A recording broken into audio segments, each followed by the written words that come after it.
Hello and welcome to another webinar from us here at Ninefin, this time in partnership with Deal Catalyst, ahead of its European Private Credit Conference on Direct Lending, which will take place at the Landmark Hotel in London later this month. My name is Greg Rosenwinner, private credit reporter at Ninefin, and today we're discussing the question that is on every GP's mind as 2026 unfolds: how to deploy in private credit. From predictions of a healthy exit environment and rising dry powder to mounting risk concerns on pricing, COV-lite, software concerns and geopolitical events, the outlook is typically opaque. How will private credit navigate this? I'm joined by two excellent professionals today to discuss this. If you both care to introduce yourselves, please.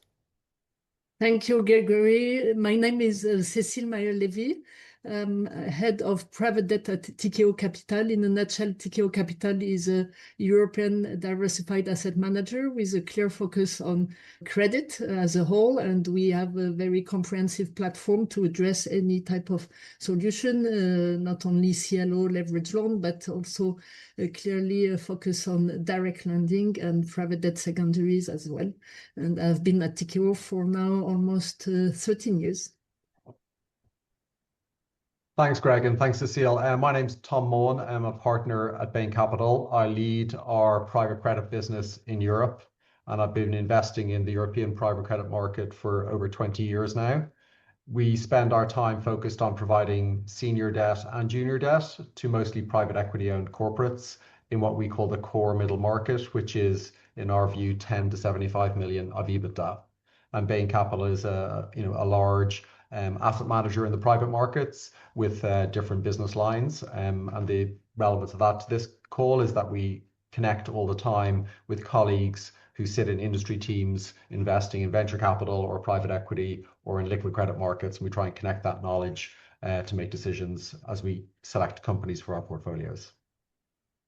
Great, thanks both. And before we get started, for anyone watching this live webinar as it's been recorded, if you have any questions, please feel free to send some over via the chat function on the Zoom call, and we may find some time at the end to discuss one or two. But back to the matter at hand, how to deploy in 2026. There are the usual predictions of an M&A rebound following a tough exit environment on the sponsor side in recent years. But we heard similar at the start of 2025, which for various reasons proved stickier than perhaps hoped. So Tom, I guess my first question to you is quite simply, do you believe the M&A rebound is coming this time around? And do you feel confident in private credit's ability to deploy that capital? Yeah, thanks, Greg. I think what we see day to day is actually less dramatic than that. I think it's not M&A or not. What we've seen in the past 18 months, 24 months is M&A's become a bigger proportion of the flow that we see. But I'd say the deal flow has remained pretty steady. We analyze it ourselves every quarter and look back at the types of deals and where they come from. But M&A has become a more robust part of the pipeline. There's a bit of change in mix within that. And I would say sponsors are more comfortable doing wide public auctions. If I think back maybe 2-3 years ago or at different points of cycles, sometimes people are they don't want a tainted process or a failed process or that being public. I think today people have the confidence to launch processes. People are approaching them in advance. The financing markets are clearly healthy and offering terms and are very deliverable. So I think the valuation disconnect in our size range, typically a business with 20 or 40 of EBITDA, is pretty easy to navigate. And I think one feature we've seen to help some of the valuation discussion is often the seller may not be selling 100% and is actually reinvesting a portion in the transaction going forward. And that helps to balance out the buyer and seller topic. So, what will 2026 hold? I think the pipeline right now feels like there's good continuity from the trends we saw last year. And there's obviously some optimism that continues both in M&A markets and IPO markets this year for more exit activity to occur. And yeah, Cecile, do you have any thoughts on this, on the M&A rebound? Is it actually going to come this year?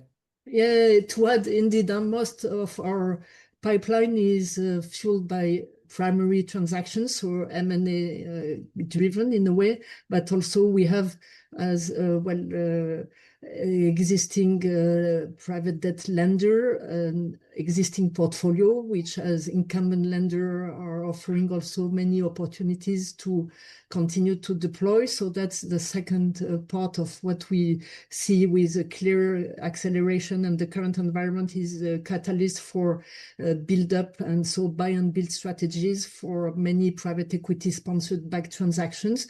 So that's also another area of deployment. This what we will call acquisition facility or capex or add-on, whatever you call it.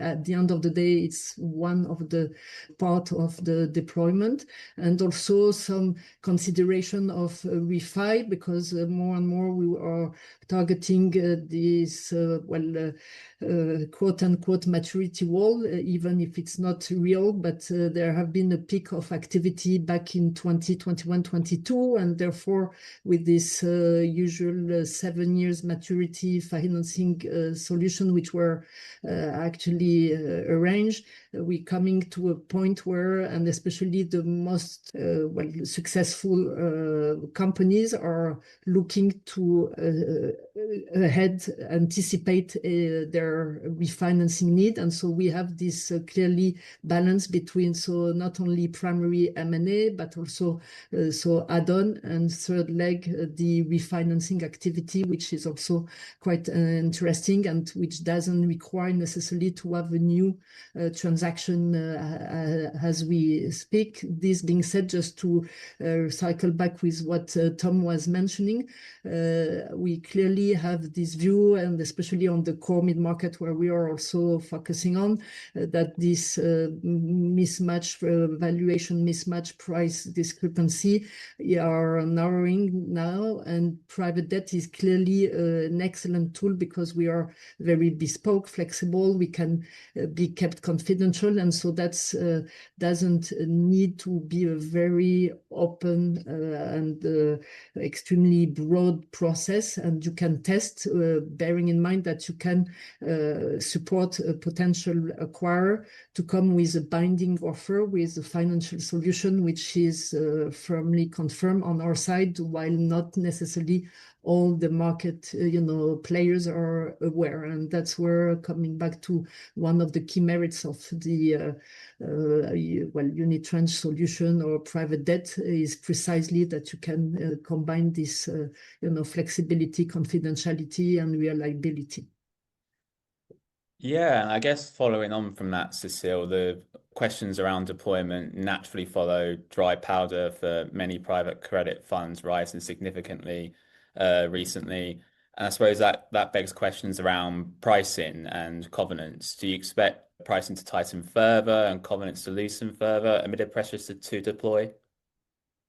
Well, clearly, if I start, and then I'm sure Tom has also many observations on the market currently, but clearly on the balance, and that's in a way because this asset class has become so mainstream, as we often say, that there is clearly significant dry powder available compared to the effectively needed currently. So there is this pressure in a way to deploy, though I think each private debt has its own culture, and as far as Tikehau is concerned, we really will favor the most make sure that we continue to deliver the risk return we are promising to our investors, and we will not deploy for the sake of deploying.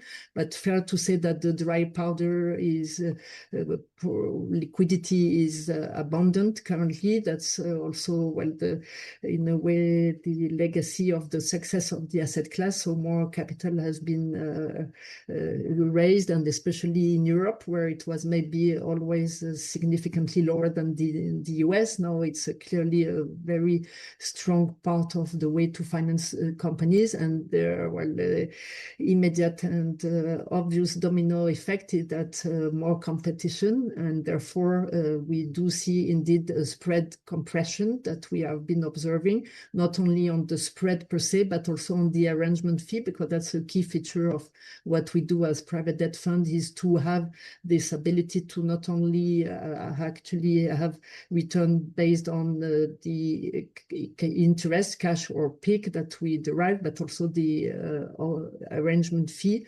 And clearly we do see this pressure, though maybe one last comment related to this is that we do still see what we can refer to being a liquidity premium. There is still this premium compared to the leverage loan, LE, or the liquid part of the market, and what we derive as a direct lender. And we do still see this 150, 200 basis points advantage, which is quite, attractive. And so even if it has been going down, and clearly 25 was a kind of turning point where we did see some unitranche price below 5%, which was in the past an absolute kind of threshold whereby nobody would have called this even a unitranche. So that's we have experienced, but also in comparison with the leverage loan market, you still keep this illiquid premium. And yeah, so that's clearly more competitive, but still, again, risk return premium attractive. Yeah, and I guess, Tom, same question to you around pricing and covenants amid the pressure to deploy. What are your thoughts? Yeah, absolutely. I think there's always a story around dry powder, and is that pressuring people to act irrationally and do things? What I would say, if you talk to a private equity sponsor about what lender they choose, I think the market's reasonably transparent in terms of where pricing is. Every deal that we do has a financial covenant. We look for real covenants that have modest headroom to a business plan with step downs. I think at the larger upper end of the market, sometimes that becomes cov light or quasi cov light with very loose terms. So all of those things are important to us. In terms of credit spreads, we've seen all markets tighten in the last couple of years, and directionally private credit has gone in tandem with that. And as Cecile points out, there's still a pricing premium for the illiquidity of private credit, and that's warranted because in liquid credit, in theory, you can sell if you want to get out of stuff. I'm not sure that's always true, but that's the theory. And 150, 200 basis points premium for senior secured risk is reasonable. I think there are other elements around, like I said, covenants in our part of the market. Every transaction has a covenant. People always ask us to do cov light. People always ask us to PIK interest. People always ask for these things. But in the end, most of the transaction flow we have is sensible. And I think the benefit that we do have is just saying no. We see enough transactions every year that we're really selecting maybe 5%, maybe up to 10% of those. So we're often saying no a lot. And then the other filter we have at our investment committee is they get to see of all the flow of term sheets we're putting out there. And we hear obviously in the market where some deals might be pricing at 475, or someone might do cov light for a smaller EBITDA company. And they're useful data points for us to reflect where the market is moving, because it moves really every day, every week. And we are trying to be balanced in what we do and stay on market, but we'll never lead the market lower on some of those terms. But we want to be aware where we need to be to sensibly invest. And I'd say that because at Bain Capital, we are a private partnership. So some of the decision making is done for the longer term. And we are wholly aligned with our investors, because actually the largest investor in our funds is Bain Capital people and people who used to work at Bain Capital. So there's a broader network around there trying to make long-term decisions that make sense for all of our investors. And we're not a public company. We don't have deployment targets every quarter. Of course, we have budgets and plans to grow our business sensibly, but saying no is always a lever we can have at certain points in the market where things may not line up from a risk point of view. And I'd say the best, risk protection is saying no sometimes.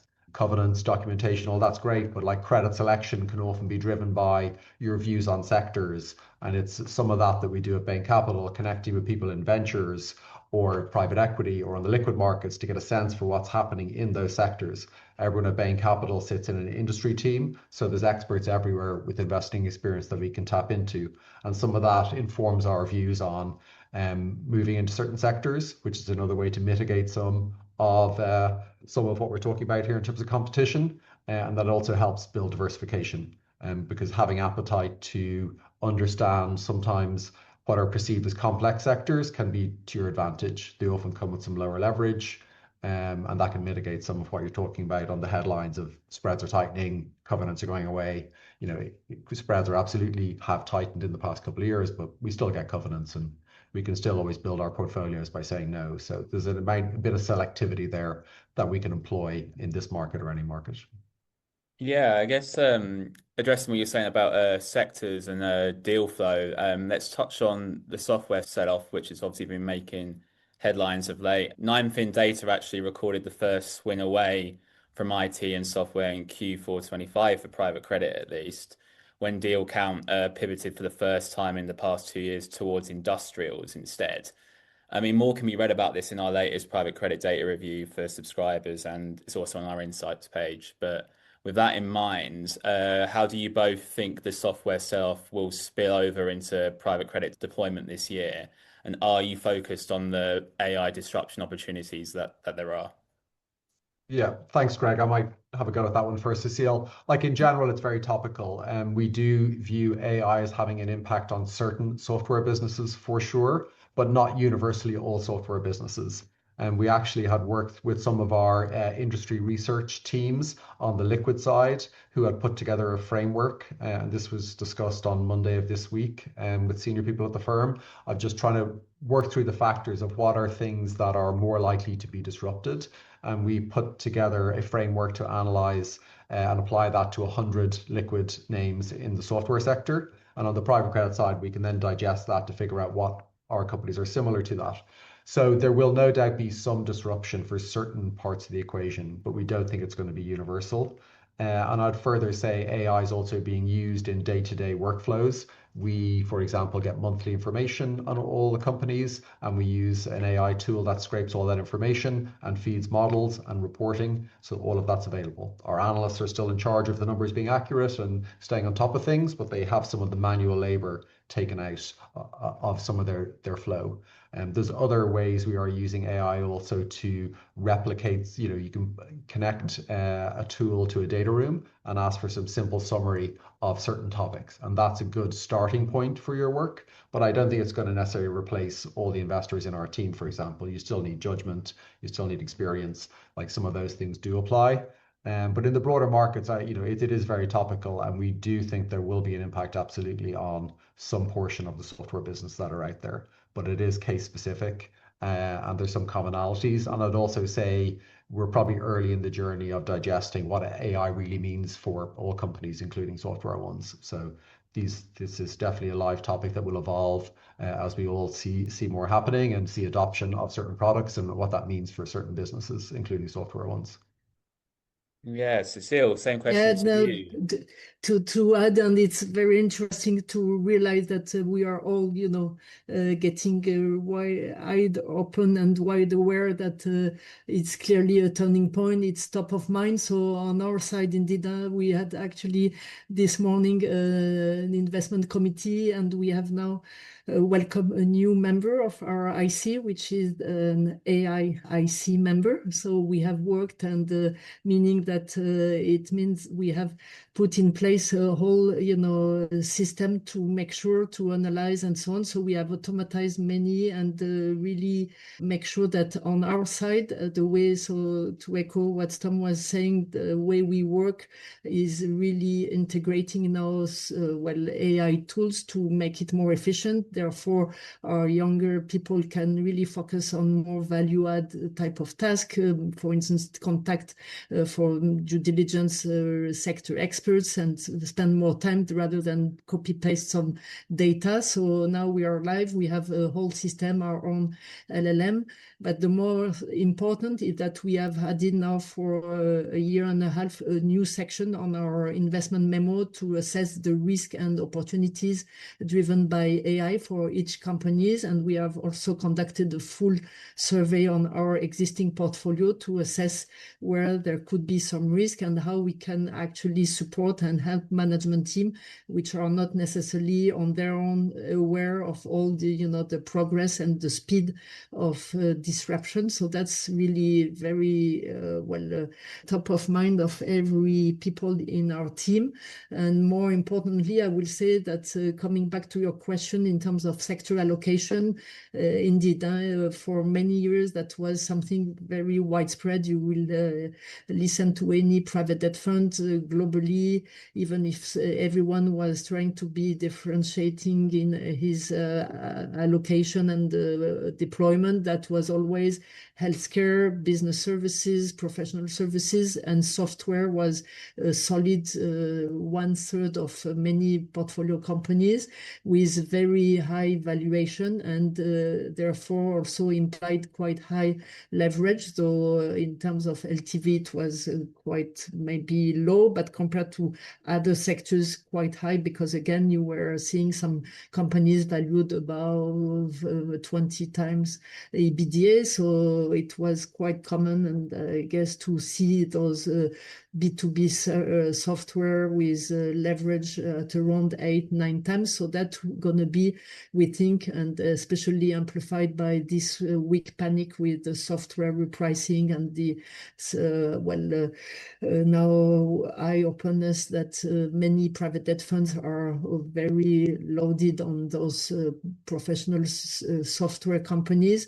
There are going to be some adjustment, and as far as we are maybe concerned, we think that there will be some NAV adjustments. So far, because at Tikehau, not to disregard everything, but we have been very disciplined in terms of leverage that we are considering. So all these situations where the leverage driven by very high valuation were such that it was going too high, we have not been in the loop. We were not really selected, because even if we liked the company, we didn't say they were not solid companies, but the implied leverage was too high, and we expect to have this actually adjustment, I think, and that would be at some stage. I think it's an inflection point which was needed in the market, because that was driven to much pressure on everything that we were seeing.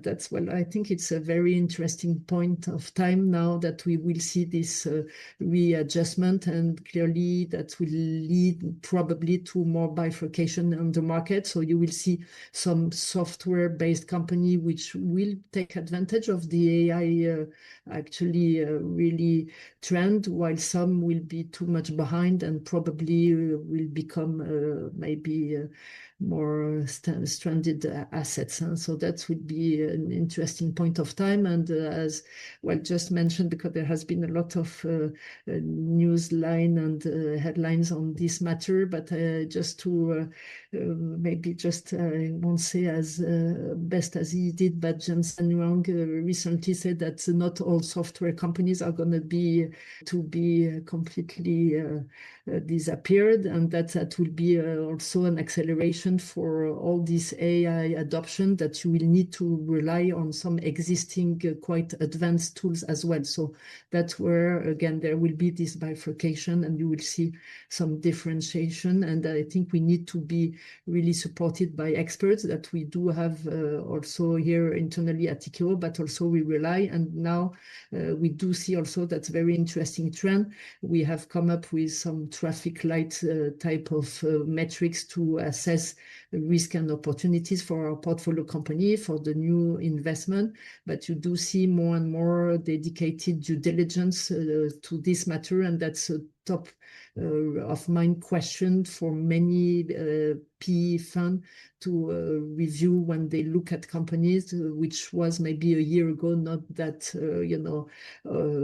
systematic way to review. And here it's very binary, and many topics you have some PE fund and teams saying, well, the AI risk is unknown, but too important, so we prefer to just pass. And so that's we see. And again, I guess the consequence will be a readjustment in terms of valuation, and that's cycling back with what we were saying, that there should be and will be probably some valuation expectations which are going to lower down to decrease, and that's mainly driven because this segment of the software business was clearly well known and identified as being highly valued. Yeah, and I suppose Tom, bringing it back to you, beyond software and AI, where else do you see flow and opportunities coming from? And that can be either from a geographic or a sector perspective in Europe. Yeah, sector-wise, I think we've always been open-minded about, financial services. We like wealth management platforms and insurance brokers, businesses that are very steady and repeatable like that. And we've got good heritage in investing in the payment sector. I think business to business services, where the customer on the business side absolutely needs the service being provided, either for regulatory reasons or to do their job every day. And especially like embedded businesses where there's lots of training from employees and it's unlikely to have much churn. I think those profiles end up being applicable to lots of end markets, but it's that kind of dynamic that we often seek out. I think we're still open-minded about software businesses. I think we're applying our new AI framework and lens to that, but we do believe that many business will be just fine. So that continues. In healthcare, we've probably been below the market in terms of our representation in that sector for the last few years, but we still remain very open-minded about certain business models and are attracted to that. Education is another sector where there's can be some good stability. And then I'd say in private credit, we come across businesses that are often, strong leaders in what they do. They have a growing market. They have reasons to have a defensive market share. And it's those kind of profiles that we like, that often we call them enterprise services or professional services, but really they don't really have a category. They're just dominant business in what they do. I can give examples of that, but that's really some of the kind of profiles we look for. And at Bain Capital, one thing we do is definitely connect with colleagues who are seeing other things in other sectors. And we'll always call someone in venture saying, are you investing disruptive capital to attack this sector that we're looking at? And if so, what business models do you think are open to disruption? And it's some of those conversations, sorry, that help form our views on moving forward on things. And I would say things change over time. The views aren't constant. We're always informed by how progress is going in the portfolio companies we have. We do invest in senior debt and junior debt, so we often are board observers, and we get an extra layer of information, and that gives us a good amount of flow to figure out, okay, what are we seeing ourselves? Does this make sense? And that evolves as businesses perform over time. Yeah, and in terms of strategy, I guess you can have the best laid plans in terms of deployment and how you're going to do it across the year, but the macro environment can often have, I guess, like different. It can have an impact on your guys' strategies. I suppose with that in mind, you saw it last year in 2025. How can private credit mitigate, whether that be geopolitical risks or macro risks in 2026? And yeah, Tom, I'll pose that to you first. Yeah, conscious of time, so I'll answer briefly. But like geopolitics, we have a four-person macro team that operates across the entire business, and they update us all monthly, every deal team, with their views on. So they're assimilating everything that the market's saying, and then digesting that in some Bain analysis to explain our views on inflation, outlook, disruptions, political changes, etc. So we do bring that into our investment thinking as time passes.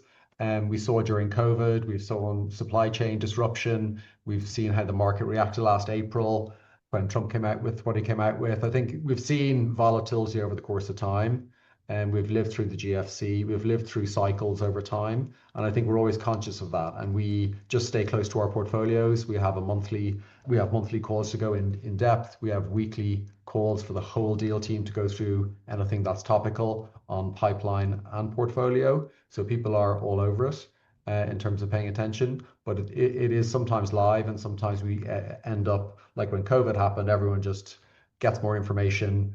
We are generally able to get more information. We're in constant dialogue with sponsors and management teams, and that informs some extra analysis so we can inform our views on what needs to be done. And some of that's down to just risk management and your approach to trying to solve problems before they occur, or certainly manage them as they're evolving.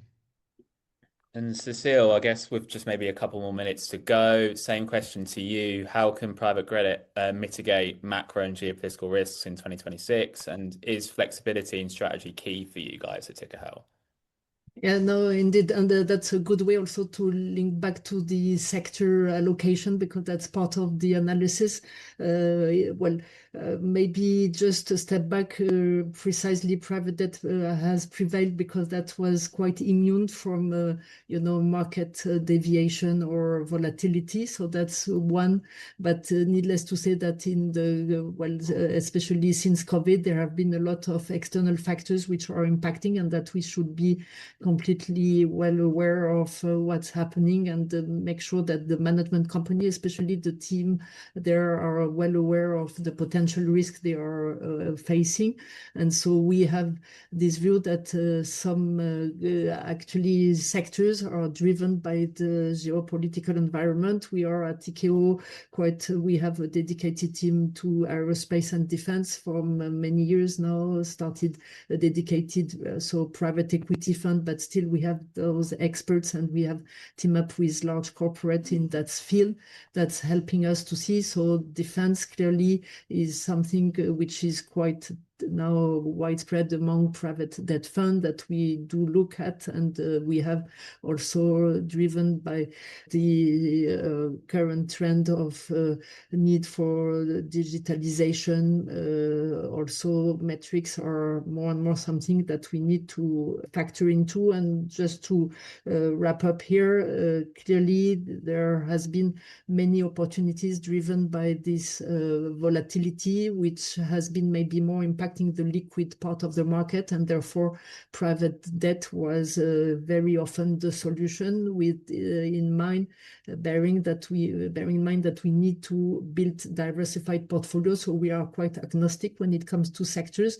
The objective is really to select again a very champion company in their field, with usually a worldwide expansion footprint, and that's where we can try to mitigate, because now fair to say that what is happening is that what is certain is the uncertainty, and that's factored into everything we do, and the right to make sure that at any time something can deviate, and we need to make sure to have selected management team and sectors which can be easily readjusted if need be, and not depending on too long-term trends that without. And again, that's also one of the beauty of the mid-market, because those companies are quite agile and they can readjust if need be.